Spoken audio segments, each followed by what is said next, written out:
Hello, everybody. We all here? Joe and Erica, thank you, everybody, for taking the time to be here. And I'll just jump right in and begin as I have been doing more often recently, and that's bragging a little bit on our home state, California. $675 billion a year economy in terms of global trade, just 2024, $183 billion specifically in exports. I'll remind everybody that we have more Fortune 500 companies in California than any other time since 2010, more than any other state in the nation. We're number one, not just in Fortune 500 companies, but we're number one in manufacturing, $412 billion a year. No other state comes close in terms of its manufacturing output. Number one in agriculture, $59.4 billion a year in output. Innovation, we simply have no peers. And I'll highlight a point of reference, also a point of pride. The UC system, and this is interesting, has 12,700 active patents, more than any other system in the world.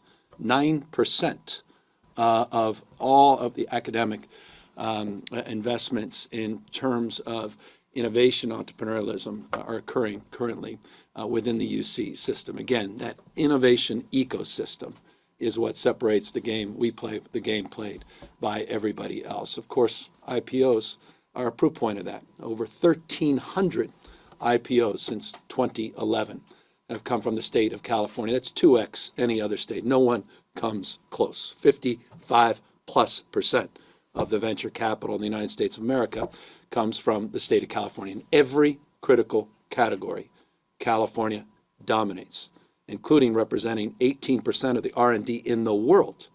22% comes from China, 21% of the world's R&D comes from Germany. California, as a subnational state, represents 18% of the world's R&D. It's a point of deep pride.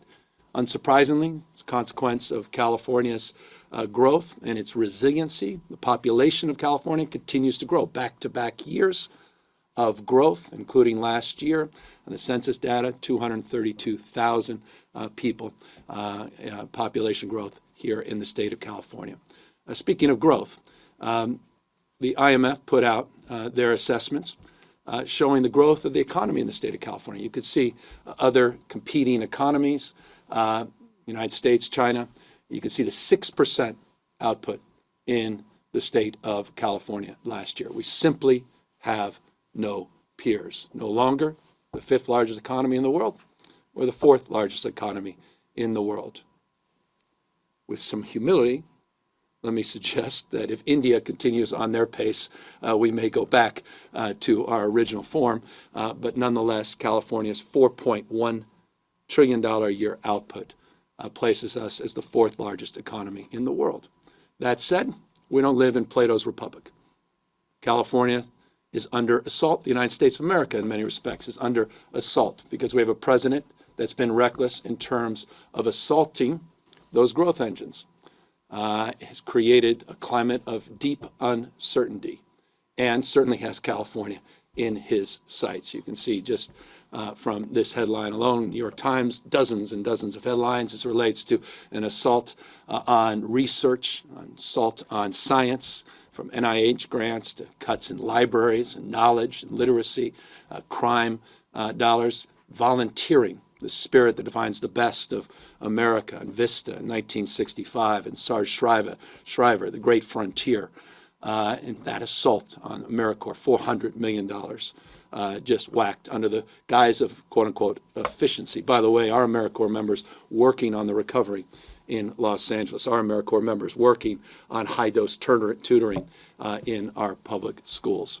Best to describe this as the Trump slump all across the United States. It's reflected in adjustments by every independent economist, by leading banks, by institutions.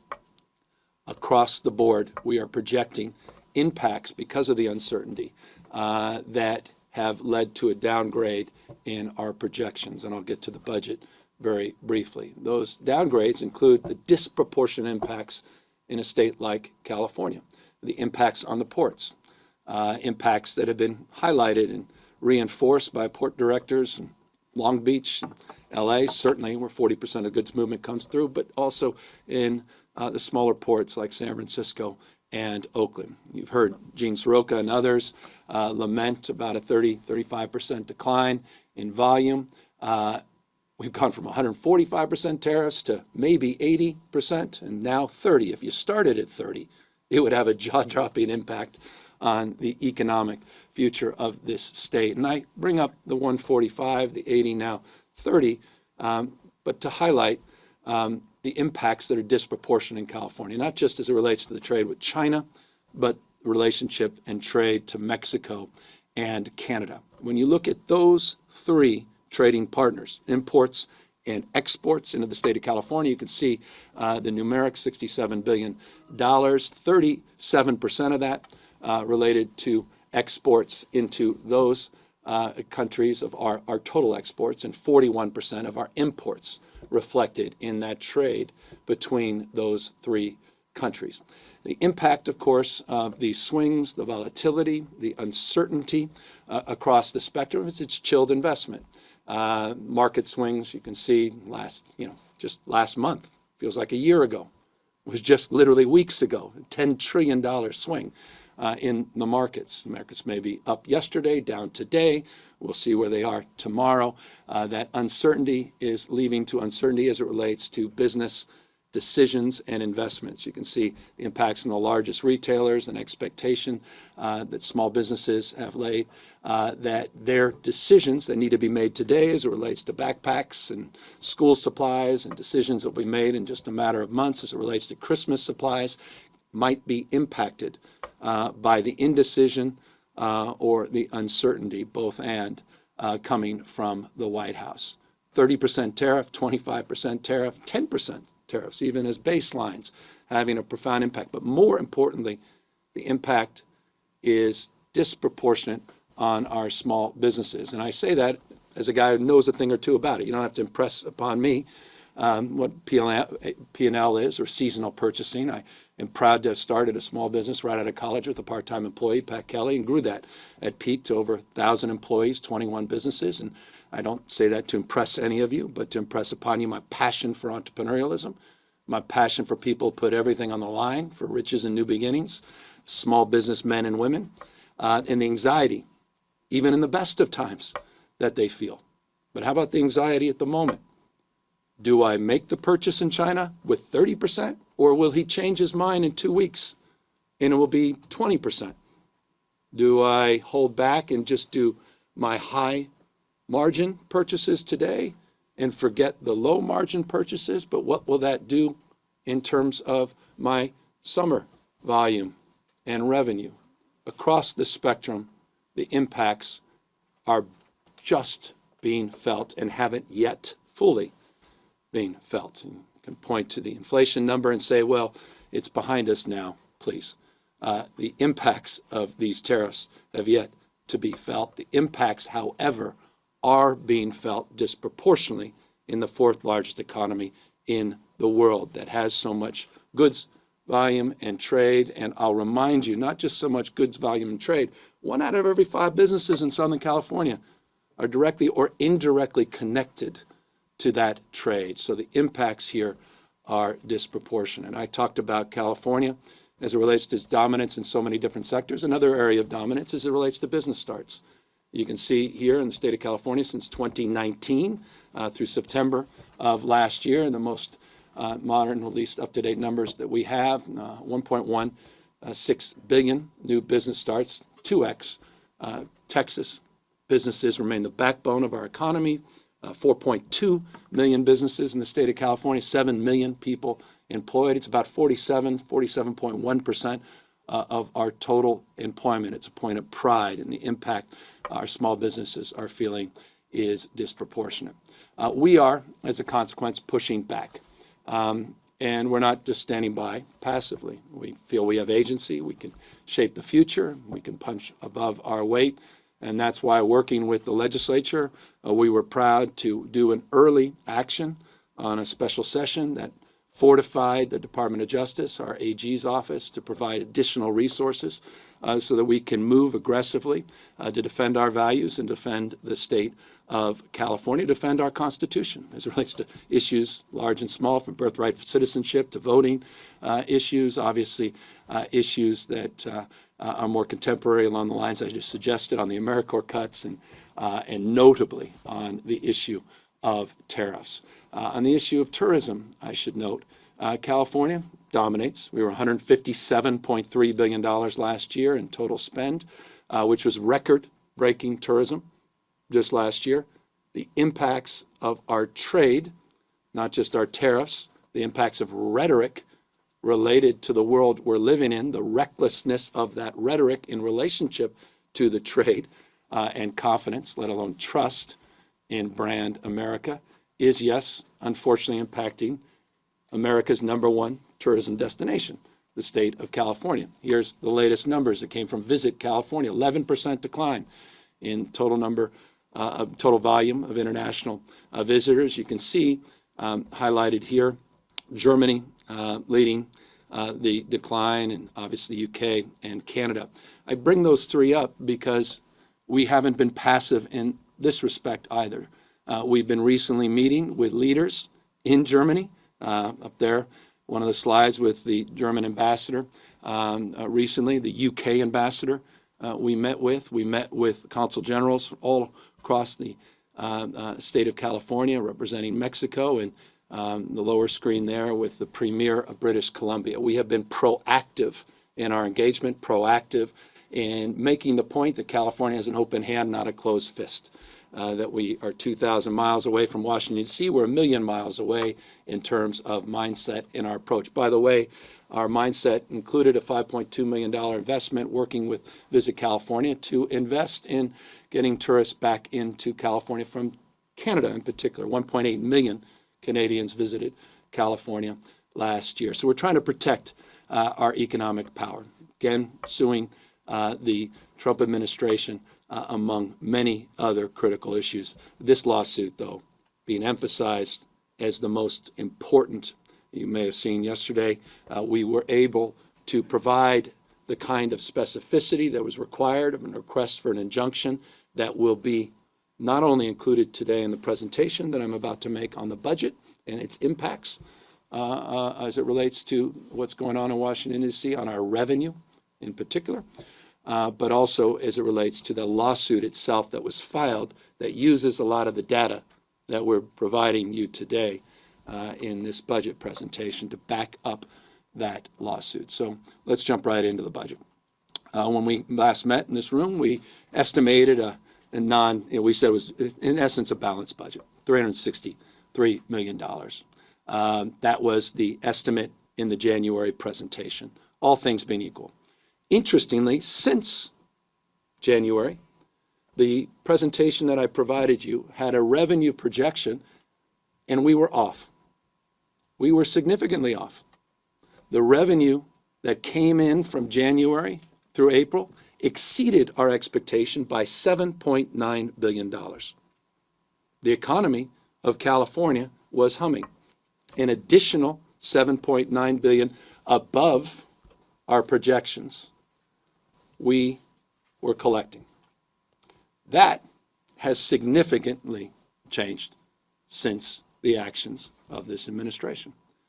We now project on the basis of the work that's been done by not only our finance team, but those experts that we counsel and engage in an independent review of our estimates. We estimate that the impacts that I just laid out as it relates to what's going on in Washington, D.C., instead of seeing that increase in revenue through April that we were experiencing, again, $7.9 billion above, we're going to see an impact about a $16 billion downturn, not all in the next fiscal year, but fiscal year plus one. This goes into basically a 2-year process. Let's break it down so you can see where those dollars will decline. Unsurprisingly, anyone's familiar with the state of California's budget and the volatility of the budget, reduction in capital gains being the most impacted. You'll see a $10 billion estimate in reduction in capital gains, and I'll give you some proof points of that in just a moment. You can see the impacts on income as it relates to wages, then the $3.5 billion in that space, income taxes, and then weaker corporate profits that will nerd about $2.5 billion less in expected revenue. This is, again, top line, $16 billion revenue decline based upon where we thought we'd be just in January. So here's a slide I showed you in the January budget. And this is an important slide because I highlighted that we were getting back. And again, anyone familiar with California's budget, because of the progressive nature of our tax system, understands the volatility, understands the nature of the EKG chart that is here. And what we were basically trying to highlight in January is getting back to some normalcy. That sort of more traditional 5.1% on capital gains as a percentage of personal income. And that's the numeric that has a disproportionate impact, not only on our revenue, but also impacts that are external from us related to the markets themselves and how the markets have an outsized role in terms of impacting our capital gains. So we projected about a 5.6% numeric in January. Today, we're projecting a 4.4%, from 5.6% down to 4.4%. The out years, you saw on the last chart, 5.1. We're projecting that now down to 4.8 in the plus year budget. So that alone has a significant impact on our revenue and relates to the chart that I previously provided you, 10 billion of the 16 billion being impacted by capital gains. Here's just that chart that we often share, just showing you that revenue volatility. This is more broad than just capital gains, just showing you these peaks and valleys. And that, again, only reinforces the imperative of getting to 20%, not a 10% reserve, and making sure that the GAN limit is not included in the BSA and works against us. That's an ongoing reform that we need to pursue, and we need the voters to approve. So let's talk about the budget. Here we are, $321.9 billion budget, submitting to the legislature, $226.4 billion is general fund. We $15.7 billion in total reserves, and a shortfall that we're projecting on the revenue and expense side of $11.9 billion. I want to put that in perspective, that shortfall in perspective. It's about 5.8% of the general fund. You can put it in perspective of previous years, significantly higher, going back to the Great Recession, another recession. You could see some of the numbers that previous governors have had to grapple with.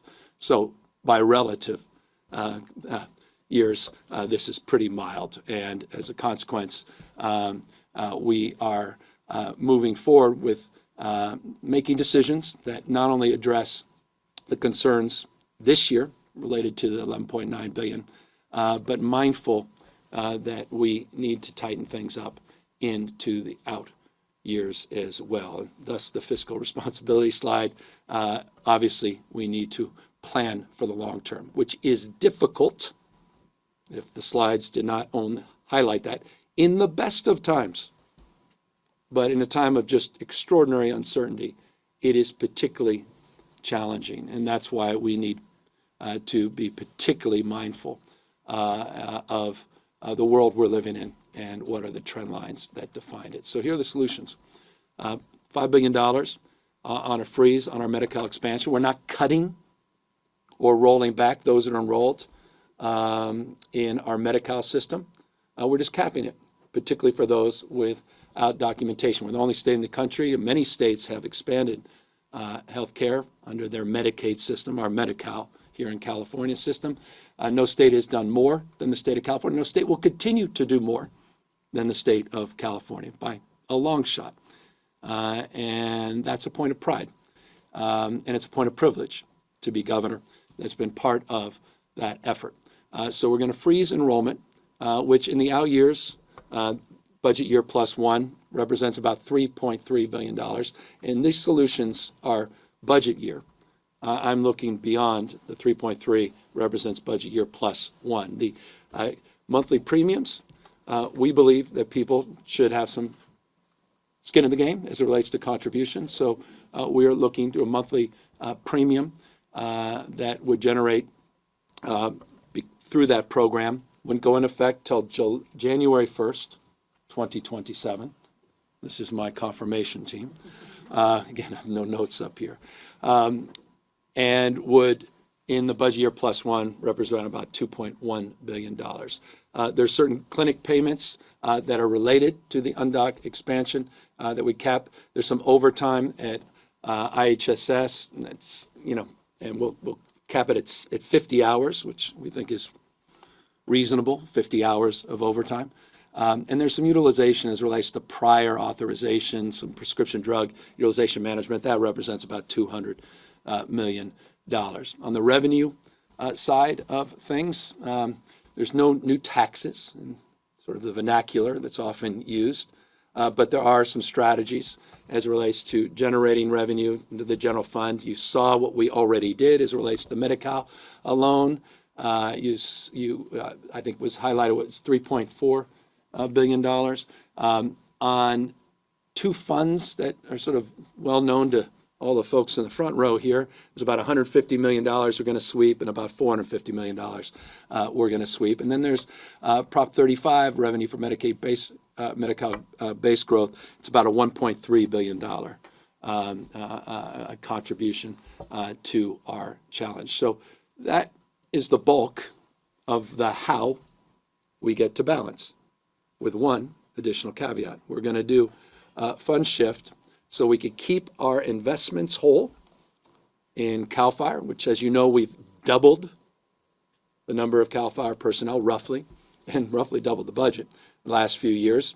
I don't know what more evidence we need of the imperative and importance of maintaining that investment than what we just experienced in Southern California in January, and of course what we'll experience.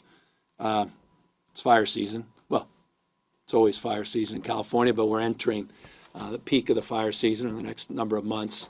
The imperative of maintaining that investment. We think it's more appropriate that the impacts related to the burning of fossil fuels, which is what greenhouse gases in essence are, those impacts that come through the cap and trade program that are intended to be mitigated, that those impacts are having a direct result on the investments that we need to make, and historic investments that not only in personnel, but as you know, we just highlighted a C-130 Hercules, the second of 7 that will be coming into the CAL FIRE, the largest aerial firefighting fleet in the world, civilian fleet in the world. Those investments come through the Greenhouse Gas Reduction Fund, which we want to extend to 2045. That is a 20-year extension. In that extension, by the way, there is roughly $60 billion, 60, of tax cuts, rebates that will go back to taxpayers related to utility use, which is significant. And I'll highlight that because it deserves to be highlighted. And if I'm a taxpayer, I'm happy to hear about that $60 billion that will go back into people's pocket if we are successful getting that program extended. Let's extend the budget presentation a little bit. Prop 98, $137.8 billion, you can correct me at any time. Total investments under the Prop 98 framework. So last year, just to put it in perspective, our per pupil, per child, someone says, what's a pupil? I said, well, that's your kid. So we had some significant increases over the last decade that we highlighted last year. And the question is, are we seeing a decline in that this year or an increase? You can see here we're going to experience an increase in per child, per pupil investments, $25,176 for all funds. And then you could just see the 98 component on the other side of that chart, depending if you're looking this direction or that direction, left or the right. The COLA this year will be 2.3%. We had a January number, roughly 2.4%. It's an important number for our folks on the front lines.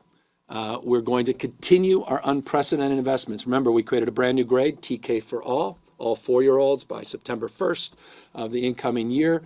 This program will be fully implemented in this fiscal year. We're also fully committed to implementing, it's an additional $1.2 billion to reduce our staff ratio to 1 in 10, which is a big deal. That commitment remains whole. An additional $1.2 billion will be invested. So it's high quality TK. So it's no longer K through 12 education in California. It is TK to 12 education in California. You can make that case, it's TK to 14. We'll get to that in a moment. We also are fully committed and have applied, as you call, first state in the nation. I know a lot of states are doing great work in this space, and it's wonderful to see. It's so important. We keep highlighting this. Some of you were up there with us in Chico at the farm at Chico State, highlighting the farm to school programs and the imperative importance, again, of quality, not just quantity and access, but no stigma, 2 free meals a day for every kid. That program continues. Here's a program that I'm deeply prideful of as well. So much attention was rightfully placed, the previous administration, previous governor, Arnold Schwarzenegger. There's a lot of credit for after-school programs. We've 10x'd that. We actually have delivered full implementation. 9 hours a day, before school, after, and summer school for TK to 6th grade. This is a big damn deal. Over $4 billion invested in this space. And again, it needs to be highlighted because I don't know many states that are doing this, but our state of mind is around getting this done, and you see that will get done, fully implemented over this year. Also something that's getting done, 4.6 billion reasons why it matters. Community schools, which people get confused by. We had a little pilot. We put a few bucks in 2019 on community schools. This is about providing, all your fancy neighbors, they may have all these bells and whistles, but what about at every public school? So now 2,400, almost 2,500 new schools have all those bells and whistles. Start to address the issues that are happening outside of the school facilities and making sure that we're providing not just healthy meals, but health care, wellness centers, not just for adolescent physical health, but mental health, high-dose tutoring, learning specialists, and a lot of support services to help families. So these community schools, it's a national, we think it's a national, what we're doing is a national model. There's a lot of states doing interesting things. We steal all their good ideas in the spirit of elevating everybody. But I really am grateful for the great work folks are doing in this space at the local level and expanding this space, $4.6 billion. And that progress continues. Here's also progress that needs to continue. This is interesting on a lot of levels. There's been a lot of conversations here in the legislature, and I want to applaud the work of this speaker in particular and many members of the legislature that have been champions of reading and literacy for many, many years. We've been proud of the work we've done for many, many years. I'll remind some of you that we invested an additional $6.8 billion. You wonder where all those CARES dollars went. The money we got from the feds. We flooded the zone with $6.8 billion of these grants to deal with some issues around learning recovery associated with the pandemic. That was sort of the baseline. And then we started to build out a broader literacy and reading strategy that included over $500 million for literacy coaches. And by the way, we have 833 schools now that are benefiting from these coaches that are being trained and organized in a very significant way. This year, after many years working with UCSF, best in class, we now have, as a dyslexic kid, the reason I have no notes, we have new screeners for every kindergarten, first grader, and second grader. It's going to happen this fall, finally, that addresses the anxieties around ESL and addresses a lot of the cultural competency concerns that we had expressed by advocates for many, many years. So that's fully going into effect. We are also rolling out our literacy roadmap, which is our detailed plan. This is part of a larger state literacy plan that we put out that includes these new networks and hubs, which will share best practices and be platforms for engaging in every region in the state. And we're including in this budget this year, because of the work of the Speaker and the legislature, in expectation that I'll not only get that bill that they've been negotiating and debating on evidence-based reading. We're going to add it. This shows a little more intention. We're going to add $200 million to back that bill up, but we're also going to add language in the budget to make sure that it gets here. Not that we needed that. Leadership's there, but we work with leadership, and we just want to move that process forward quickly. There's going to be a lot more on literacy. That roadmap, we're about to announce its details, and we'll be talking about the progress we've been making. And dare I, at peril, because I know we're not nearly, I want to make this crystal clear, not nearly, well, we have a lot of work to do as it relates to closing gaps, equity gaps in particular. But I want to acknowledge progress. We were 48th in the nation in the NAEP scores, 48th in 8th grade reading, almost dead last in 2011. No state did better between 2011 and 2022 than your state of California in improving its scores. No other state came close. We had the fastest growth in reading proficiency of any other state in the country. Now we are, dare I say, about average. Now, the Urban Institute put out their own study that said we're a little above average because they included some demographic mix, but I don't even want to lay claim to that. We have a lot of work to do. But we made a lot of progress, and I make that point because some people just feel like, well, we can't make progress. That's not true. And by the way, with 4th grade reading, there were only 3 states in the last decade that made any progress. California is one of them. And I'll remind all of you, particularly those of you that tend to fall prey to misinformation, not disinformation, but misinformation, that California's reading scores and math scores substantially, not substantially, outperformed during COVID states like Texas, or excuse me, notably, a state like Florida. In fact, in Florida, in every single category. We had less learning loss in 4th grade and 8th grade reading and math than the state of Florida. I say that because you may not know that. And some of you may be immediately trying to stress test that. 3 out of 4 categories we outperform, in 1 category we tied. So that's my response to your inquiry. Proud of that, but we haven't come close to where we need to be, particularly as it relates to the equity issue. That's the importance of that bill, importance of the work the legislature's doing, and I'm grateful for their work. Let's talk about CSU's UCs. We talked about the 12,700 patents, active patents, more than any other university system on planet Earth. That's just the UC system. The system engaged with the state a number of years ago in a 5-year compact that committed 5% increases a year. We were able to hold strong to that over a 2-year period, and then we're struggling now with some challenges. We had a 7.95% adjustment in the January budget. We're going to reduce that to 3%, so down to 3%. And I remind everyone the deferral is locked in. We are committed. The UC deferral is $240.8 million, 240 million, 0.8, and I think the CSU a little bit higher, $252.3 million deferral. That is sacrosanct. They'll get that 5% bump. Just want to remind everybody of that. But again, what we want in return, the whole idea of the compact was to create for the first time in state's history a system-wide goal in terms of graduation, to address some of the issues of equity in relationship to that, time to degree, dual enrollment, issues related to transfers, and most importantly, to at least some of us, particularly those of us that have kids that are getting closer and closer to filling out applications to the UC-CSU, more California resident undergrads. So in return for these dollars, we have certain expectations, and we are fully committed to fulfilling our part of the deal. And we know our friends at the trustees and regional level are as well. Look, not everyone is going to go to a 4-year college. And that's okay.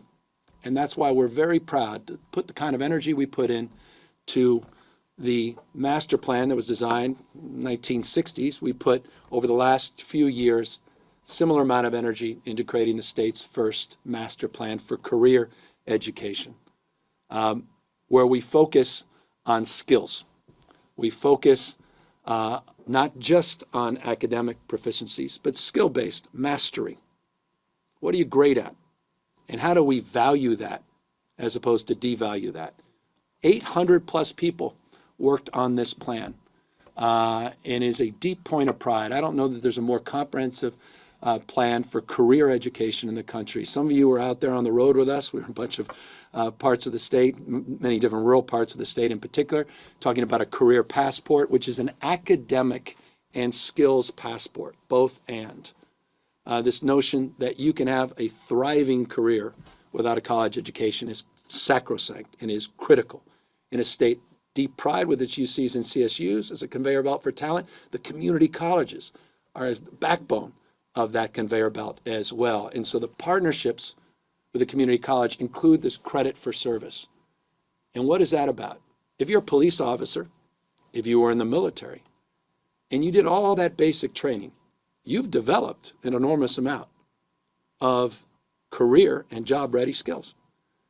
If you want to plus that up, if you want to get a BS or a BA, you want to plus it up, maybe get a little bit more support. Why do you have to do all those basic courses again when you've already spent years and years? And so this notion of credit for service is a big part of that. And that leads to our vets. The biggest beneficiaries, there's 140,000 retired military in the state of California. They will be a huge beneficiary of that effort and that program.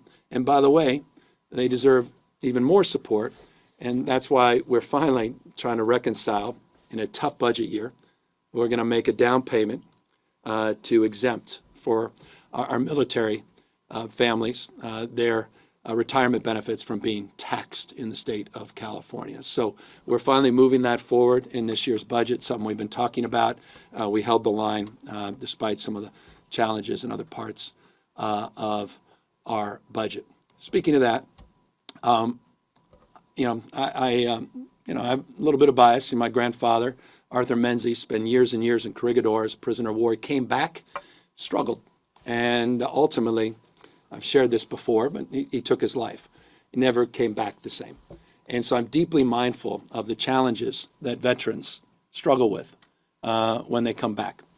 And so I was very proud that we worked with members of the legislature, we worked with the public to get Proposition 1 passed. It includes $1 billion for our vets under the Mental Health Service Act reforms and the capital infusion, the $6.38 billion bond. $1 billion of that is set aside for our vets. And I say that because I want to highlight that, because just this week we highlighted other component parts of our behavioral health strategies. And I'll remind you that we are flooding the zone in this space. It is important, and I'll say it over and over and over again in an effort to try to get people to truly absorb that in 1959, California had a peak number of locked hospital beds. 1959. 37,000. Today, with a population that's twice the size, we have about 5,500. 37,000 to about 5,500. That's a problem statement. Prop 1 is about addressing that problem with the most significant investments throughout the state. Those little hashtags do represent broadly. Be generous with our designer. All the investments, 54 out of 58 counties are getting these investments, 124 projects, 214 facilities, 5,000, almost 5,100, I should have rounded up, residential treatment beds, money that has been distributed on projects that are shovel-ready, projects that have to be in contract within 90 days with land use reforms and zoning reforms attached to them that went through a stress test over the course of the last 12 months, the fastest distribution of funds and project identification in, I think, modern bond history. If I'm off, it's because I'm naive about what happened in the early part of the last century, but certainly in the last number of decades. 21,000, almost 22,000 outpatient treatment slots. About 80% of the $4.4 billion in this program money out the door, more money coming out in the next few weeks. You can see some of the schematics of these projects. These are actual schematics of actual projects that are going to be built, some as early as later this year, in the calendar year. Many of them rolling out next year and the year after. New construction, campus-style settings, cottage settings, and the like. Very excited about it. Look, it's all about building faster, and it's about addressing the issue that impacts and more things in more ways on more days than any other issue in the state of California. And I'm not talking about Trump. I'm talking about our own ability to get out of our own way. We're as dumb as we want to be when it comes to the issue of housing. I just went from an education slide. We may want to take Econ 101, supply, demand. We're not producing enough supply to meet the demand. Constraints lead to price increases, affordability crisis, stress on working families and middle-class families, impacts on homelessness. All of that directly correlated. It's not complicated. We have done a lot in the last few years. I'm proud of it. 42 CEQA reform bills I've signed. That's unprecedented. Done a lot to create a new accountability unit. We're including homelessness in the housing accountability unit, and there's dozens and dozens of cities have gone into compliance, thousands and thousands of units that have been unlocked and housing that's been produced as a consequence of that effort. We prioritize state lands. We've looked at all our excess state lands. We're unlocking those surplus lands, and we've done a lot for renters as well, with one of the most significant comprehensive. I was talking to the governor of Washington State, who just signed a similar bill, a little bit different. I think he even was more expansive, of Washington, modeled substantially off California's bill as it relates to protecting renters and just cause evictions. We've done a lot, but we need to do more. And that's why I couldn't be more proud of Buffy Wicks and Senator Wiener. Thank you to Assemblywoman Wicks, and thank you to Senator Wiener. Thank you for their two bills. Let's go.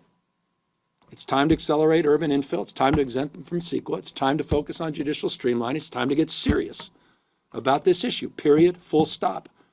And that's why language will be included in the budget to make this happen, to get this done. Enough. This is a crisis. If you care about your kids, you care about getting this done. This is the biggest opportunity to do something big and bold. And the only impediment is us. So we own this, and we have to own the response. And I just really applaud the two leaders for sticking with this issue over the course of many, many years. A lot of those bills that I signed in the previous slide were reflective of their good work. We also want to create a new housing and homeless agency and integrate homelessness and housing, back to my prior point, and we need to support a bond to address the issues of housing, yes, affordability, but also infrastructure, which is foundational in terms of being able to move to the degree we need to. So both those bills are top of my mind, on my mind, and reflected in not only this slide, but are reflected in the vernacular of Sacramento, in the trailer bills in the budget. Let's talk a little bit about homelessness, and there's not too many other slides, and we'll get to any questions. We've cleared, look, I just highlight this because we need to do more, but we have done better. Over 16,000 encampments on state right-of-ways have been cleared. This is unprecedented. Every week, every single week, you're welcome to get a copy. I get an update from Caltrans of all the sites they clear. I told them, I don't believe you. I want to see them. They photograph them for me, and they submit 20, 30 pages every week. That's how I start my week, looking at these cleanup sites. We need to have that same kind of intentionality with every jurisdiction in the state of California. I mentioned incorrectly, I said Tulare. I don't know what I was thinking, but I meant Turlock 2 days ago. Eitan, I apologize. I pride myself, or was it you, Ashley? I pride myself, forgive me, on getting things accurate. They turned their back. They have turned their backs on all of us, frustrated with the issue of homelessness. And it's just a case study. I've talked about Huntington Beach being a case study on housing. And if you want to understand why the state has a housing crisis, just learn about the approach Huntington Beach has taken. Well, Turlock may be up there when it comes to the issue of homelessness. We asked them for a whopping $1. Back to skin in the game. Just at $1. And we'll give you hundreds of thousands of dollars to actually solve a problem. And they said, nope, not interested. Not interested in any of this. So it's just a reminder, it's just an example, adjacent example to encampments. the challenge that remains on this issue, it is not the state of California that remains the biggest impediment. The obstacle remains at the local level. And we have done everything to remove as many obstacles as possible. That's what the conservatorship reform was about. That's what Care Court was about. That's what all these zoning reforms and land use reforms are about. That's what's included in Home Key. Over 10,000 human beings in housing under our state model. Room Key got over 62,000 people off the streets. Unprecedented. Came with reforms. Time to delivering projects. Taxpayers mindful of their dollars. We provided those at unprecedented low costs in terms of creating those units under those creative programs. We need to see that same level of engagement in every part of the state, particularly as it relates to the issues of encampments, unsheltered homelessness. Now, I want to talk about that a little bit. There's no one's, you don't see a sign saying mission accomplished. So, for the cynics, those people just are hardened by darkness and negativity.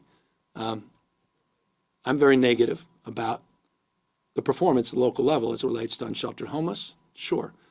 But I want to just put it in perspective. We had a almost 52% increase. We were going through the charts on unsheltered homeless up till a few years ago. We have been just pounding every year. I know we have more to do. We're making progress. And this year, we're one of the few states in America that didn't see an increase in unsheltered population, 0.45%. Nation went up over 7%. By the way, on overall homelessness, we went up 3%. The nation went up at 18.13%. You could PolitiFact that. You had 44 other states had larger increases than California last year in unsheltered homelessness. That's not good enough. That's my long-winded point. Thus the imperative on the model ordinances, thus the imperative on accountability and continuing, to the extent we can, driving reforms. And so I want to talk about driving reforms and accountability. We created an accountability website on behavioral health, housing, and homelessness. And I encourage everyone to go on this site. And by the way, it's exciting. At 9 o'clock today, we added, to the extent people get excited about this, we added 2 additional sections today on ERF, which is the encampment resolution grants. We call them encampment resolution funds for the vernacular of our finance team. How many people were actually served? This is the hundreds and hundreds of millions of dollars in addition to all the HAP money and in addition to everything else we've done. $750 million flooded the zone to focus on encampments. This is not about criminalizing. This is about humanizing. This is about cleaning up encampments and saving people's lives and improving the quality of life for everyone in return. $750 million. How are they doing? By county. Look it up. See how your county's doing. See how your neighborhood is doing. See how they're doing as it relates to their mobile crisis units that we've made eligible under Medicaid. One of the reasons Medicaid has gone through the roof. We can talk about that in the Q&A, all the other areas. But that's one of many. How many counties are actually using those Medicaid dollars, those Medi-Cal dollars? We finally have that up after 9 a.m. this morning. All these other areas are on SB 43, which is the conservatorship reform, the Care Court, housing element compliance. I'm losing even more of you when I get into RENA goals, but they're in there as well, all on this website, accountability.ca.gov. Proud of it. Also proud that we're starting to personalize government. We talk about step-by-step strategies, step-by-step plans to address vexing and challenging issues, career master plan being one of them, work we're doing on the compacts. We also believe in effective, efficient, and engaged democracy. I'll get to all 3 briefly. On efficiency, just on a highlight, we're really proud of the work we've done in partnership with some of the world's greatest companies that happen to be California, unsurprisingly, California companies. We've announced the most significant, and we have scrubbed this. There are a lot of interesting AI projects going on across the country, none on Gen AI at this scale that are more interesting than the number that we've been announcing recently in the state of California to be more efficient. We've also been aggressive, over 6,000 plus positions, and I'll show you a website to validate and stress test that work we're doing on printing, travel, workflows, IT modernization, our whole digital first, the Office of Digital Innovation, Office of Data and Innovation, around data design, about humanizing workflows. We've been at this for years and years and years. We've saved the taxpayers over $2.5 billion in the last few years just with some of the more recent efforts, saving money, becoming more efficient, not doing things to people, doing things with people. A completely different approach than you're seeing with that four-letter word and the crew out of Washington, D.C. It's also about effectiveness. And at peril, my team said, do you really want to do this? Take that four-letter word that's currently 3, DMV. But I just thought, it's Harvard Business Review, after all, and they've been under assault, but I want to lift them up. DMV just got a recognition by the Harvard Business Review of their turnaround. I know. Your experience last week, your friend 2 months ago, you heard, I heard it too, and we get it. But they have made Steve Gordon done a good job, and I'm proud of him. And he's doing it because we give him the tools. We've got this thing called RFI2, which is just a fancy way of saying we're doing sandbox and iteration. We're changing our procurement in the state. It's game changer. The procurement protocols in the state have radically changed, and I'm really proud of that. It allows us to test new technologies in a sandbox, taking an iterative mindset, allowing us to do things the private sector traditionally does. And we're doing it and producing real results, particularly as it relates to wildfire. With Techno Silva, one of our partners that came through the RF2 process as it relates to predictive modeling and wildfire modeling, some of the early alert systems, one in particular that got recognized as Innovation of the Year by Time Magazine. Something would be nice to see recognized in the state of California, but I appreciate Time recognizing the work we've done on Alert SF as technology continues to aid in our efforts. And we're going to need more, but we are doing better in this space. So contracts are being renegotiated, constantly trying to address the issue of fraud. They're very mindful of that being an ongoing issue. And saw a 60 Minutes thing last weekend. You should check it out about the impacts around the globe on this issue. This is a huge issue, will be increasingly a major issue of focus for years and years to come. We must do more in this space. Civil service reform, we've done a lot. Again, not doing to people, but with people, meaning our public employee unions, the technology of firefighting I talked about, and a lot of partnerships, not just public-private, but also public-public partnerships, all on results.ca.gov. And this is the site. It's all here now, brand new, ready to go. You can scrutinize it. You can find a mistake. You can highlight it. You can maybe highlight something that is interesting and novel that you didn't know about. Here are all the kinds of things we've been working on, and from drought forecasting to housing permitting to just basic ways to make government smarter and work better, meet people where they are. Engaged. And that's the transition to engaged. I've been very, if you're like me, and just a few more slides, guys. If you're like me, you've been very concerned about the lack of civic engagement and the fact that people are talking down to each other, we're talking past people. And the question is, well, what the hell do we do about it? How do we move beyond the rhetoric and the rancor of the moment? And how do we allow, deliberative process that's not consumed by a special interest? You go to a town hall often and there's 23 people lined up saying essentially the same thing. You can get intimidated, and often your voice is not heard. So how do we create a platform for civic engagement in a civil way? And we have been scrubbing the globe, literally, to figure this out, and landed on a model in Taiwan, and actually brought the person who designed that model in Taiwan, which consistently is ranked as a democracy index as one of the most civically engaged in the world. We brought Audrey Tang to the office, and we designed this new civic platform called engage.ca.gov. And the first pilot launch, and I say pilot because we're going to roll this out across. I wish I could start over as governor again, because I would, but we're here finally to do this on a myriad of issues.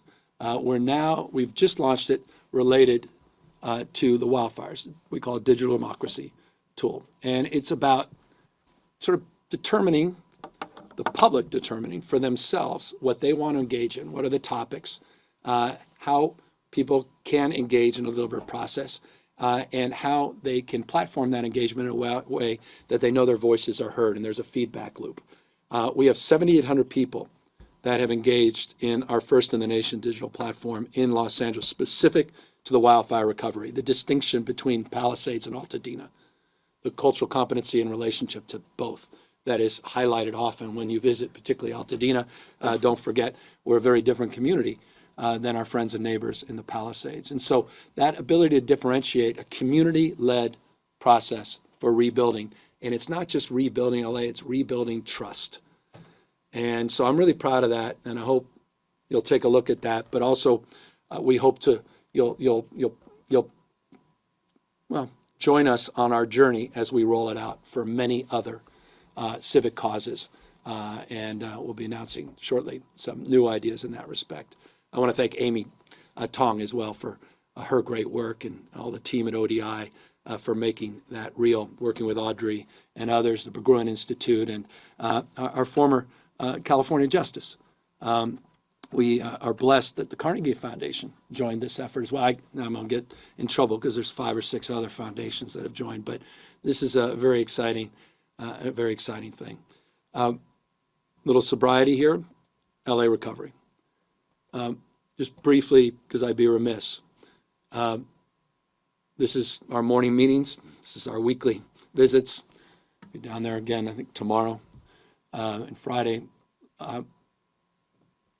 We went through that debris removal for hazardous debris waste at record pace. I want to thank the Trump administration, thank Lee Zeldin and the EPA for their partnership in that first phase. We're in that same mindset and process to get the phase 2 debris removal done. And we're moving not just mountains, you can see the equivalent of 100 Eiffel Towers. And now we're in the next phase as we finish that phase, and that is in the permitting phase. And I just highlight this because I think it deserves to be highlighted. Just a few months after one of the most devastating wildfires in U.S. history, people are starting to rebuild. Permits are starting to be distributed. Both LA City and LA County, dozens of permits have now been provided. People are actually starting to construct homes. Now, that pace is not nearly where it needs to be. I'm not naive about that. We need to significantly, exponentially increase that pace. But it's important because we're at a pace of recovery that we've never seen in California history. No other fire, no other recovery efforts move this quickly. It's not perfect. No one's naive. Issues continue to boil to the surface. That's the work we have to do to triage and iterate every day. That's why we're doing engage.ca.gov. What are the top priorities in terms of building back, dare I say, better, making sure that we're more fire resilient, making sure that our emergency systems are more redundant across the spectrum, making sure that building materials and designs are more efficiently procured, and how we deal with what will inevitably be an overwhelmed local city and county planning department. And that's why we just worked to provide the first AI tool for permitting and plan check and pre-approval in our state's history, and brought that into LA, announced that with the mayor, and members of the county board of supervisors did the same in the county. We've also been moving heaven and earth to the extent we can to help with the rebuild, 21 executive orders and counting. You can see across the spectrum, I won't burden you, small business support, law enforcement, providing ongoing support to just be more efficient, effective, including mortgage relief. I want to thank members of the Board of Supervisors, well, not only the Board of Supervisors and the City Council and the Mayor, but members of the Assembly and the Senate for their incredible support. They provided $2.5 billion in that early action. And that $2.5 billion, by the way, led to early action, as an example, $171 million, specifically wildfire prevention, part of a $2.5 billion overall investment just in the last number of years. Unprecedented in California system. We have 10x'd our investments in vegetation and forest management, highlighted in record-breaking number of acres treated and 1.9 million in 2021, 2023. I say this in terms of mindset and prevention. And part of that $2.5 billion, again, was for conservancies, $171 million that went to make sure that we're dealing with debris removal in Santa Monica Mountains and elsewhere in anticipation of this summer and winter and fall, or fall and winter. This is a map. I just think this is an important map. We created this a few years ago. I keep offering this to my friends in Congress, some of my friends on the other side of the aisle. You may want to take a look at the map before you take a look at your staff's tweet saying we're not doing anything on forest and vegetation management. 2,200 projects underway or completed, and here's an interactive map. We got a task force, a group that's attached to this. I just attached another executive order, fast tracking and addressing the green tape on getting these projects moving. And it's really paying dividends. And so this is an interactive map, available, transparent way where you can see, and those are actual projects all across the state of California. So we are doing more and doing our part. This is why it's so important that we put that $1.7 billion in the Greenhouse Fund as it relates to protecting these resources going forward. I think there's cause and effect. I think it's exactly where that budget belongs. Let's just briefly talk about one final thing. I'm mindful about the vulnerability. I began with vulnerability. I want to end with vulnerability, but I also want to end with agency. We're not victims. We're not bystanders. We can shape the future. And so this notion of having a vision is important. Vision is critical. And this vision has been laid out over the course of the last 3 years. And I want to thank again the legislature. Thank Mark McGuire and others, Mike, and his team, folks at the Pro Tem's office and the Speaker's office for their commitment over the last number of years, not just in their two new roles as Speaker and the Pro Tem, but as leaders in their own right as members of both bodies. They support an effort, $287 million effort, to design an economic blueprint that was bottom-up, back in the spirit of community-led economic vision. 13 homegrown plans, $287 million. Every region got a $5 million planning grant. They spent years developing a platform of engagement, over 10,000 people engaged in that deliberation in every region of the state.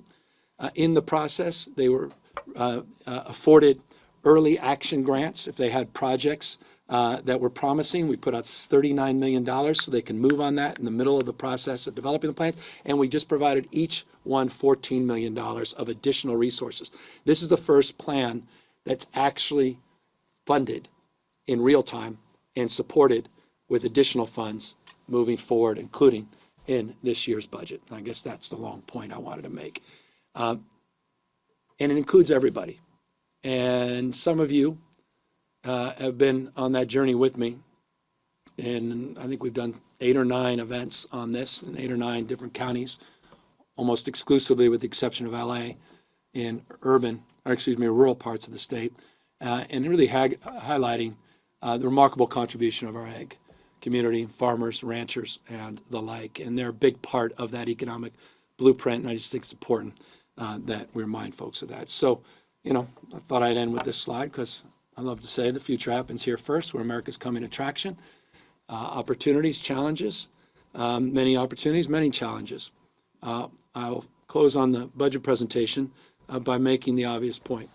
The challenge that we face this year, and the challenge we will face for many years, is on growth of our Medicaid system, Medi-Cal. You face it in other areas as well, but the issue around Medicaid, Medi-Cal, it's a $179 billion budget this year. Not insignificant. That's all in, federal, not just general fund support. $179 billion. 5.3% of that is the undocked expansion. 5.3%. That's part of it. But those that just want to run with headlines about that, I think miss what should be considered, which is the utilization rates across the spectrum are up. You saw, some of you may have even written about it, the supplementals that went out in many other states that don't have the expansive policies that California have. Pennsylvania was one of them, Colorado, Indiana, you can look those up. Significant cost pressures in their Medicaid system as well. I highlight that because it's not unique to California. And so we have to address that, and we have to be honest about it. Our approach was not to kick people off and not to roll back the expansion, but to level set on what we can do and what we can't do. And so there are 5 or 6 actions we're taking. I highlighted 3 or 4 of them. There are a few others that we're taking where we have to tighten things up. Now, the legislature may have different ideas, and I look forward to engaging the legislature. But I made a commitment to people, and by the way, it was one of the most transparent commitments anyone that's ever followed me. When I was mayor of San Francisco, I became the first mayor in the United States of America. I promoted this and I promised this as a member of the County Board of Supervisors. I said, when I'm mayor, my commitment to the people of San Francisco is to become the first state in the United States of America with universal health care, regardless of pre-existing conditions, regardless of your ability to pay, and regardless of your immigration status. We delivered on that. Healthy SF was formed. When I ran for office as lieutenant governor, I said, that's my resolve, my commitment. It's my value. It's what I believe, I hold dear. I believe it's a universal right. And I have for 6 years championed that. Not on the receiving end of that. I've championed it, working with remarkable leaders. Senator Durazo and many, many others. Rambla, many have been just extraordinary partners and champions in this space. This is a tough budget in that respect. So I've been very prideful of the expansions and the progress we've made. But you have to level set with folks. The utilization, we now have 1.6 million people just on the NDOC side. Which is about 10.7% of the total. It's about 14.9 million people that receive Medi-Cal in the state. Significantly larger number than we anticipated. But again, so is the case with the caseload broadly. You're seeing utilization numbers that are significantly greater than projections in state after state, again, not just the state of California. So we're offering this approach. Legislature will have their approach. But one thing we can't is approach a balanced budget unless we address the costs of Medicaid or Medi-Cal in this state. And so we're going to need to do that in partnership. That's the spirit to which always I submit this budget. Humility, gratitude to all of you, particularly the front rows here, the finance team, to these 2 that need a vacation and some rest, Erica and Joe. Thank you for your fortitude and your aptitude, and thank you for your commitment to this cause of trying to strike the right balance and to promote what we hope is a peaceful exercise of deliberation with our friends and colleagues in the legislature as we try to balance priorities and balance the realities that I began with, and that is with the uncertainties. In anticipation of your question, yes, we anticipate cuts from the federal government. Those were not anticipated in this budget. And so we will be tasked with making decisions in a very challenging and vexing time, perhaps the most challenging and vexing we've had in some time. And that's why I hope we do it in the spirit that has defined the last 6 budget negotiations. And so that is the presentation and preview of the conversations to come over the course of the next 30 plus days here in our state capital. With that, we're happy to answer any questions. Hi, Governor. Ashley Zavala with KCRA 3. And speaking of the federal government, my question is in that space. But first, let's start with the fact that this is your second to last budget presentation as governor of California. And the first budget that you ever worked out with the legislature was about $208 billion. And what you've presented today represents a $114 billion increase from that first budget that you set.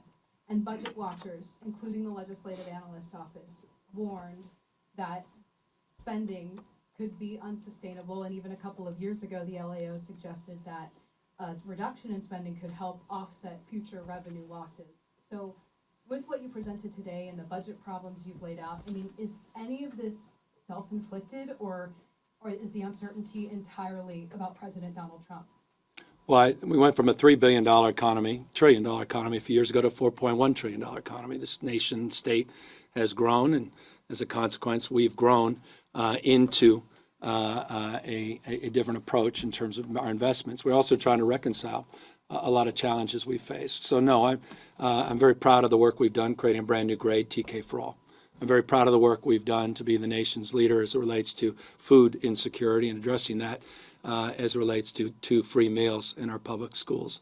I'm very proud of the work we've done on after school and summer school for all and the importance that we've placed on that, including high-dose tutoring and reading specialists and addressing some of the gaps as it relates to literacy. I'm very proud of the work we have done on forest and vegetation management and the critical and essential nature of that work to protecting our communities. I'm very proud of the fact we protected our communities with unprecedented investments into vertical prosecution grants and supporting local law enforcement agencies, more accountability, more transparency, addressing the issues of retail, theft, and quality of life crimes. I'm proud of the investments we're making in behavioral health, and I think they're long overdue and important. I'm proud of a lot of the work we've done in child care, and while I wanted to do more in this year's budget, we're going to have to hold the line, at least as it relates to this budget, and we'll see where the legislature comes back.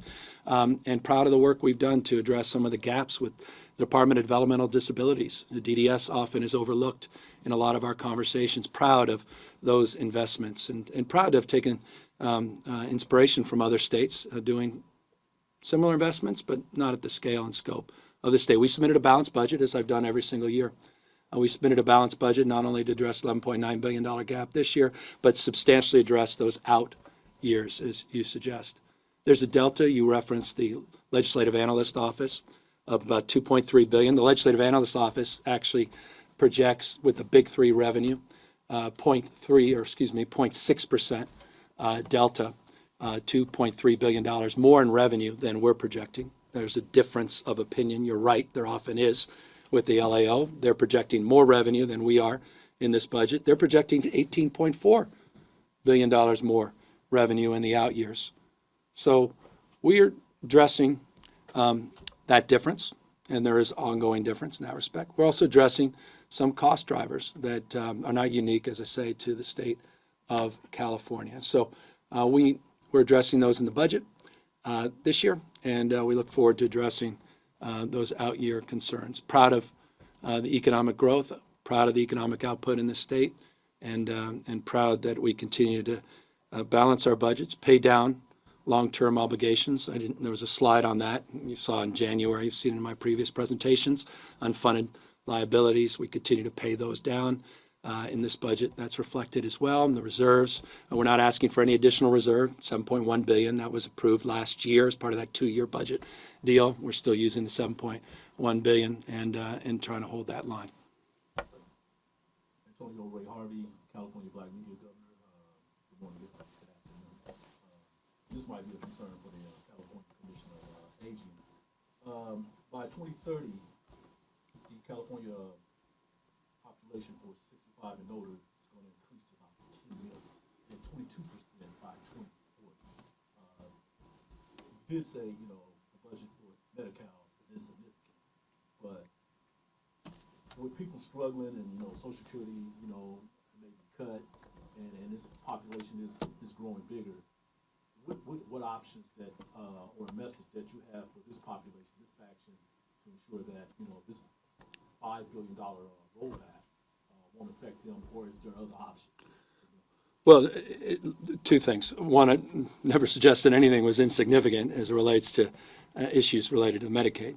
I referenced a 5.8 or so % deficit relative to prior deficits and put that in perspective in terms of the totality of the challenge we face. And again, it's not unique.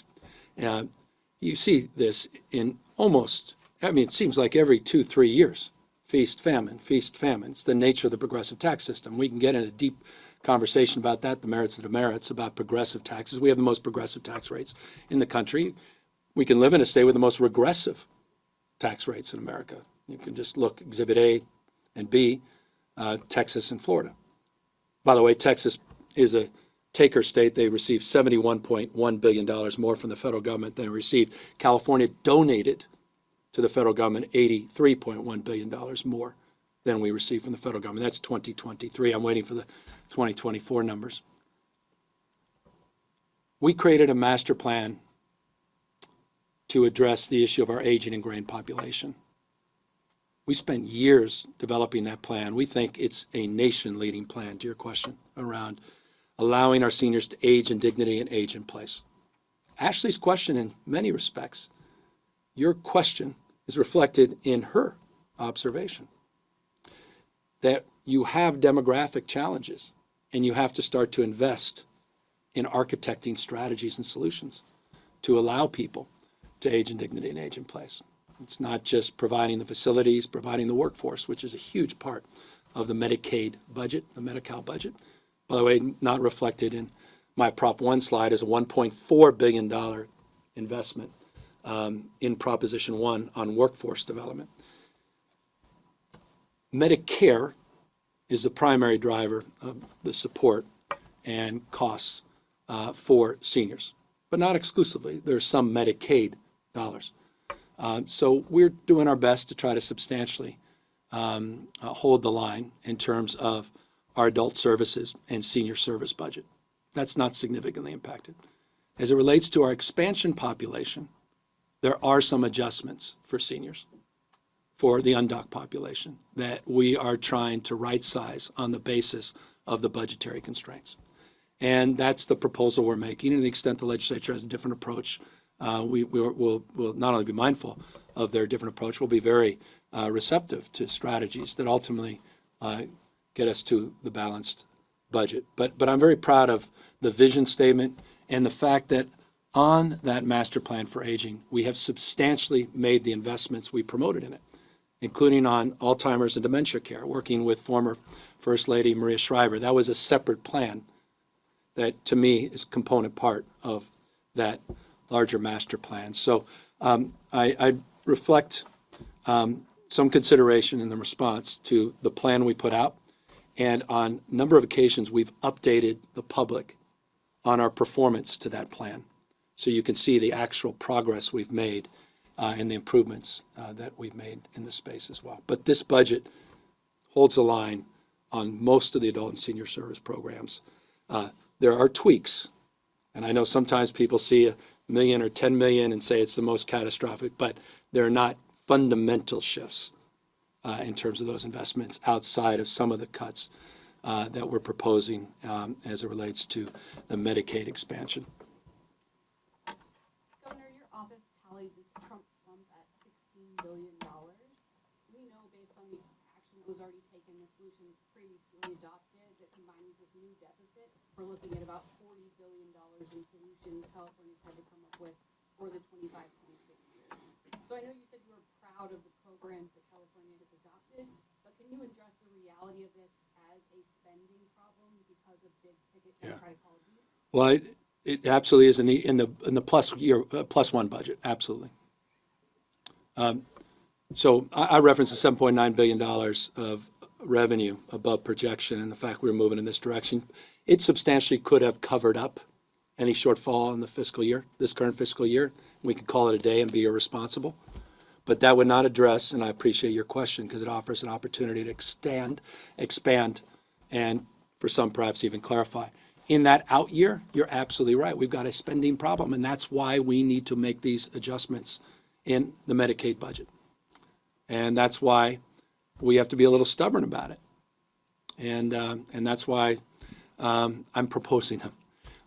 And that's why this budget reflects a significant reduction in that plus one shortfall and knocks out vast majority of your estimate, which is not our estimate of the shortfall.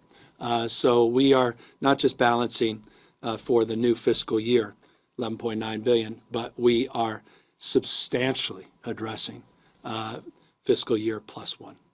And then are you sweeping the Prop 35 money, and how can you do that after voters overwhelmingly supported the measure? Well, we're putting $1.3 billion of money that is for Medi-Cal into base rates. And we think that is absolutely consistent with not only the rules that have been established with the federal government, the waivers we've received under the MCO tax pursuant to requests we made, including recent waivers that I personally participated in, with Assistant Secretary of HSS, but also as it relates to the initiative that you're referring to. I do need a win with ABC 10. In reference, so a jumping off point from the Prop 1 funding we made available this week, will you also be making any resources or funding available for Prop 36? Because there also is a behavioral/mental health aspect to that as well. Well, Prop 36, as you know, is an unfunded mandate. That said, the budget under Prop 47, the irony for some, Prop 47, in which they decry and criticize, is the source of those funds.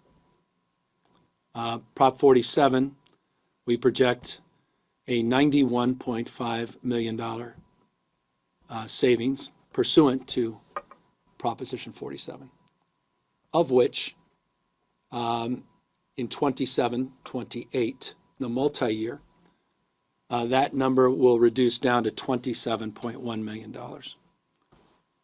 In order for the proponents of Proposition 36 to receive those dollars, so that fund will be depleted by, what's that, 68 million, am I right?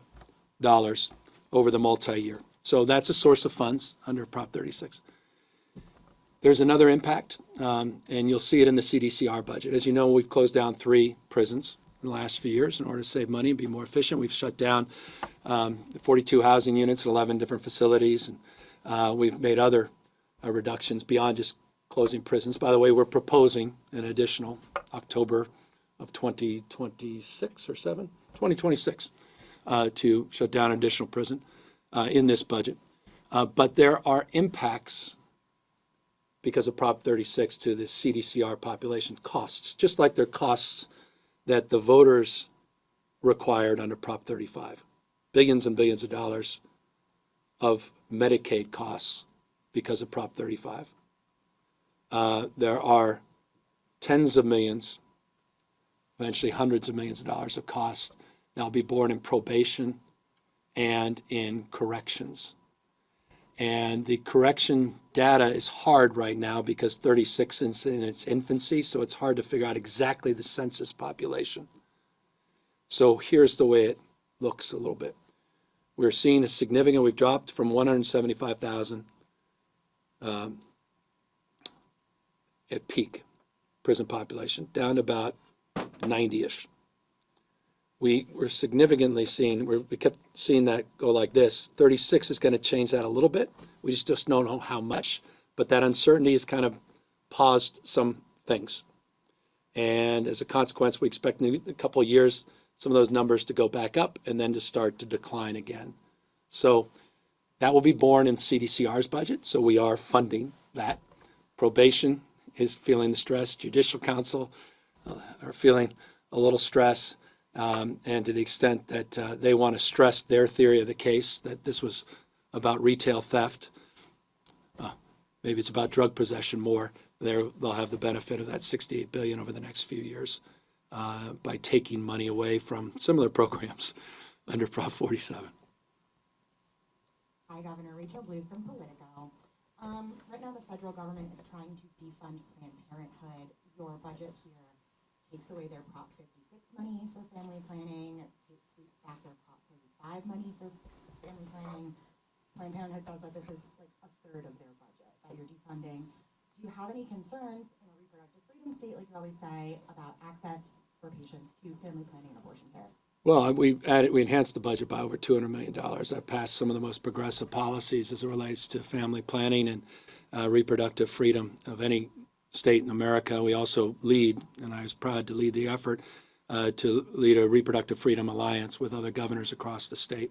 As it relates to Prop 56, when I got here, as you may know, that was not funded, the Prop 56. I established a new precedent to backfill the Prop 56 dollars. Prop 56, for some of you may recall, was the tobacco dollars.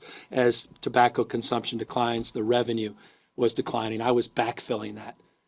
Because of Prop 35 and the fact that it is burdened over the next 2 fiscal years by $4.6 billion, it's increased the budget deficit. We are trying to figure out ways of offsetting that. And so our ability to backfill the Prop 56 was one of those areas. And then we have some creativity on some on the question that Taryn was asking. So we're able to sort of balance about $2 billion of that. But I am mindful of where we might be with the Trump administration and look forward to working with the legislature in the spirit of your question over the course of the next month to understand more fully where the feds will be, and absolutely am committed to any adjustments that we can make in partnership with the legislature to address those anxieties in the spirit of our support that has historically been placed, but the burdens that have been placed on us by Prop 35, by these unfunded initiatives, have created the stress, among many other stresses, that challenge us further beyond just Donald Trump and the uncertainty on the revenue side. Hi, Governor Laura Fitzgerald with Capital Public Radio. My question for you is, when it relates to the freeze of Medi-Cal expansion for undocumented adults, a lot of lawmakers, including those who are members of the Latino caucus, they've said that this is a big priority for them to maintain this access. And so I guess I'm wondering, how do you see these negotiations with the legislature playing out over the next month? And can you say whether or not this is a hard line for you on this? Look, I made the point. I'd go back to my comments when I closed. It's been a point of pride, the work we've done on healthcare expansion. I haven't even talked about CalAIM and everything else we've done in this space. It's just no other state in the country does more. I was just reading, you may have seen it, I may even have it. It's interesting. There's, if we could put this slide up on Texas, it's just interesting. I just think it's interesting. Texas hospitals are spending billions and billions of dollars now directly. They're starting to analyze the cost for undoc healthcare. You pay the price either way. We have universal health care in this country. It's called universal sick care in the emergency rooms. Taxpayers pay it. We believe in health care and wellness, a different approach. They also, by the way, have the highest uninsured rate in the country. We're among the lowest, about 10.4%, if my recollection serves me. Again, stress test that. So I'm making the point they're making, to make the point I was making, that I don't want to be in this position, but we are in this position. And instead of rolling back the program, meaning cutting people off for basic care, we have to adjust the comprehensive nature of the care, some dental adjustments, et cetera. I'd rather hold the line, and this was the approach. And good people have different ideas, and I look forward to their ideas. And this is, you guys know this very well. This is a very iterative process. The May revise to the final budget. It's a two-way conversation, and we work with the caucuses very closely, and we work with the Latino caucus very closely on this expansion in the first place. And I can assure you, I'll look forward to continuing that engagement on this. Hi, Governor Molly Ball from the Wall Street Journal. You've been making headlines for sweeping homelessness encampments, rolling back some benefits for the undocumented, not to mention some of the things you've said recently on your podcast. Does this represent you moving to the center because you're going to run for president? I've been always a hard-headed pragmatist. I'm not an ideologue. I'm open argument, interested in evidence. You could have said that when I did Care Not Cash as a county supervisor. You could have said that when I was balancing budgets as mayor. Could have said that when I expanded our police department as mayor of San Francisco and as the first mayor to actually reach the statutory requirement under the city charter in minimum staffing. So I've been accused of being a pragmatist for 20 plus years. And I think I'm being accused of that again.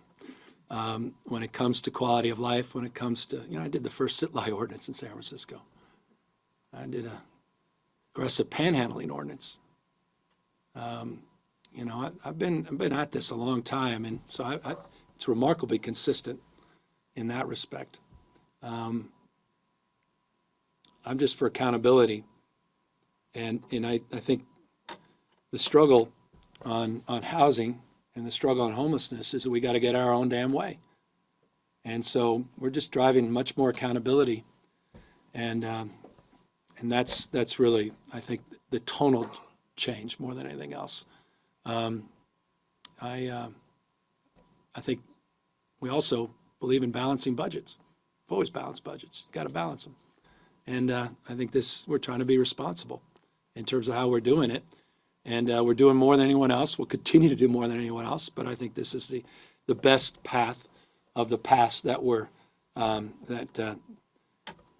I can assure you, the stuff you have not seen, because I'm not promoting it, a little darker paths than the ones we're on. But it's not fundamentally a shift.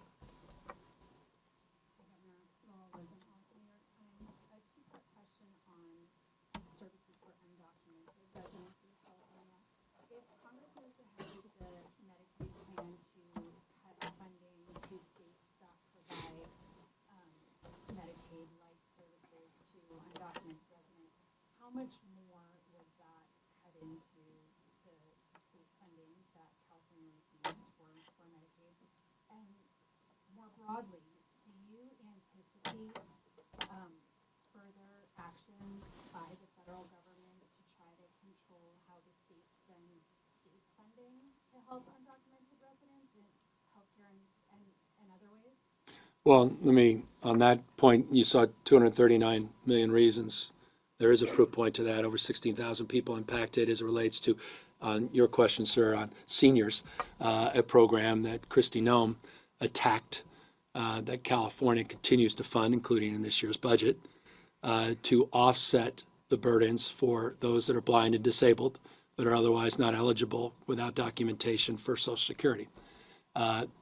The Homeland Security Director sent a missive attaching her first review of that program, state-funded program, through the lens of LA County.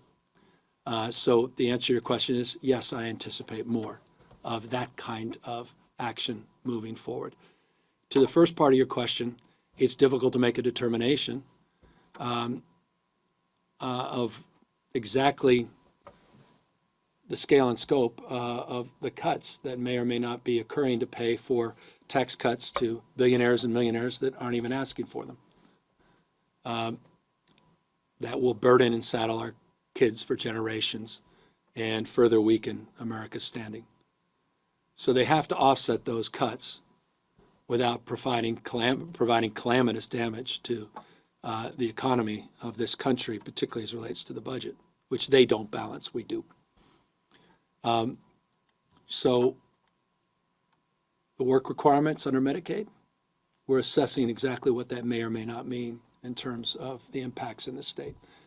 As it relates to their authority to take state funds for our populations, whether they're here with documentation or without, that's legally questionable.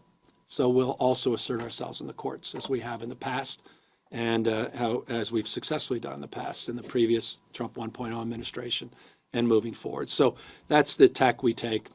We express a multifaceted strategy of how we would approach that. But I think it's really important in the context of the previous three questions that all of that needs to be considered by the legislature in the next few weeks. If you don't like these proposals, we may be in a very different place in 6 weeks, in 9 weeks.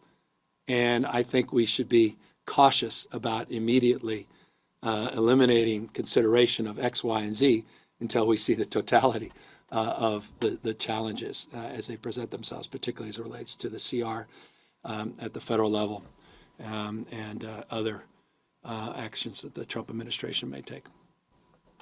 Hi, Arnold. This is Carlos from Telemundo. You said you're not cutting Medi-Cal, but you're freezing new enrollment and adding a premium. Can you explain how that's different from cut? Any message to the Latino community who can feel maybe California is abandoning them during this crisis budget? Well, no state in the country has done more for the Latino community in terms of expanding programs. No state will continue to do more. And by the way, I'm proud of the work we've done in that space, as I noted earlier, and the fact that we've championed a lot of those programs. We're not cutting anybody off from basic services, but we are asking for something we ask all taxpayers of California. By the way, many folks are taxpayers. Over $8.5 billion a year in taxes we collect from people without documentation in the state. One last recent estimate. Under Covered California, we have deep subsidies that are substantially higher than the $100 contribution we're requesting. It's one way I would respond. I would like people to consider that for the health care. As it relates to our expansion, it exists nowhere else in the United States of America and continues, even with these modest adjustments, to continue nowhere else in America at the scope and scale that they do here for 1.6 million people. But we have to make adjustments in order to balance the budget. And that's the challenge and burden that's placed upon states, and so the burden and challenge that's placed upon us. And then I'll extend one final thing. Deep consideration if there's alternative strategies. The legislature can identify ongoing funding to balance the budget, not just this year, but to substantially address Taryn's question about the out year. Then I'm all in, and I would be more than open and willing to consider those alternative proposals if they service more people and attract more support from their colleagues in the legislature and the public. Governor, Ellie Yahu, Canvas Rip, Bloomberg News. Karen Bass has a funding request to help with the Los Angeles rebuilding. I didn't see that in the budget. And you also have a $40 billion request with the federal, with Congress, and that's not clear if that's going to come through. So what are you willing to do when it comes to funding for LA's rebuild? Well, we remind you the $2.5 billion of early action we took. Hundreds and hundreds of millions, over $1 billion remains in that fund to yet to be expended. You can go back through those slides and see specifically what we've done for LA, which is quick, assertive action, aggressive action across the spectrum of supports, time value of recovery, and continue to be resourceful, not just provide resources. As it relates to direct contributions, I've been very clear with the mayor and the county that the state's not in that position to write a check above and beyond where we are today. That's why I put out a detailed plan a number of months ago requesting over $39 billion to the federal government, which is the money that the city and county will need in order to recover. And so that's where we believe our energy should flow, and has.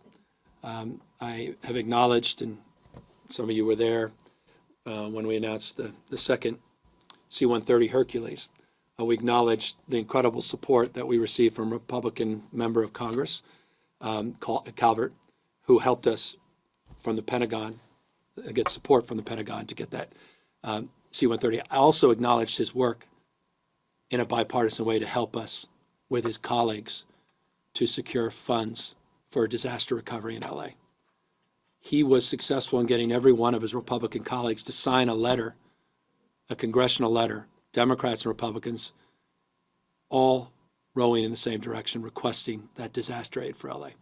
That's the spirit we're taking in terms of our conversations in Washington, D.C., members of Congress in both houses, and I'm grateful that we're in the position we're in, but mindful that those decisions will be made in a very short period of time. But that's where those resources are for the city and county of LA. And I'll just conclude on that.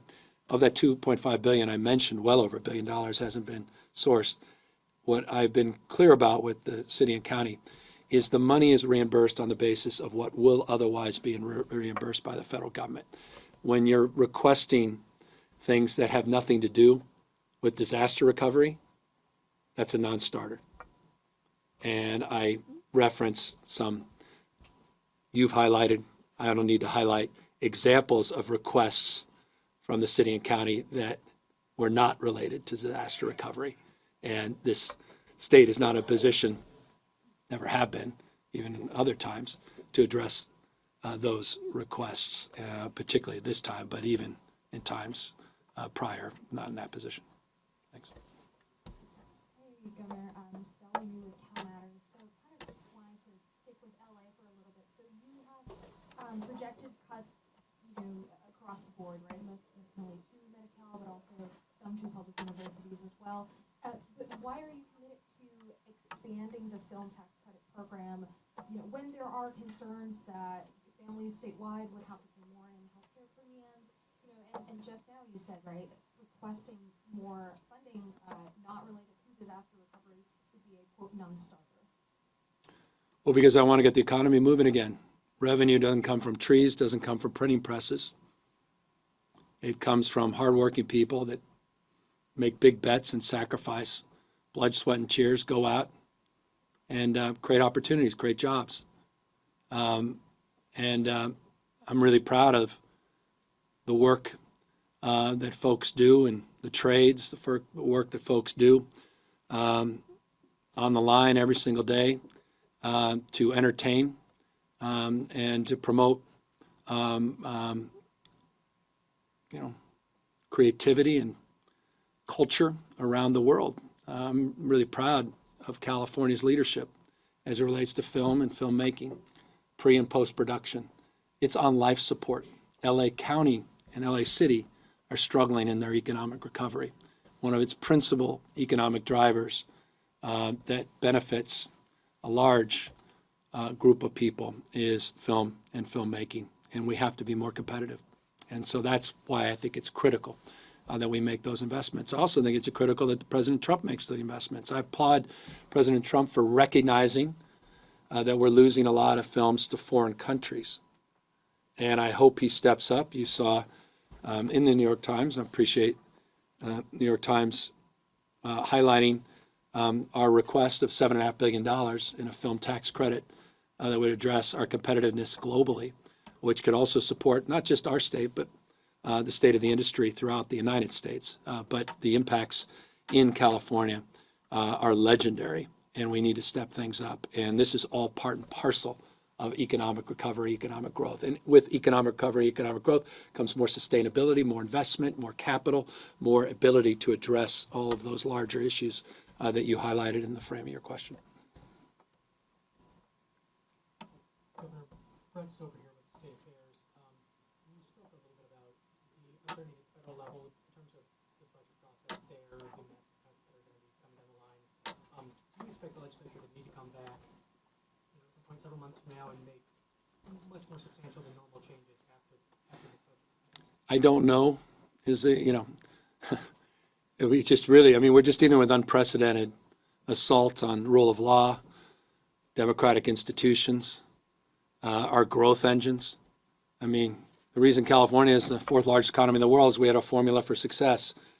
We talk about that conveyor belt for talent, CSU, UCs, and the commitment I'm making on the deferrals and the compact itself, the fact that we're reducing that January cut of 7.95% down to a more modest and manageable number. It's because we value those institutions. I value National Institute of Health and National Science Foundation, our labs. We referenced that 18% of global GDP in the R&D space. It's all part and parcel of why California is able to have robust budgets and enjoys so much robust revenue and unprecedented investments that we continue to make even today.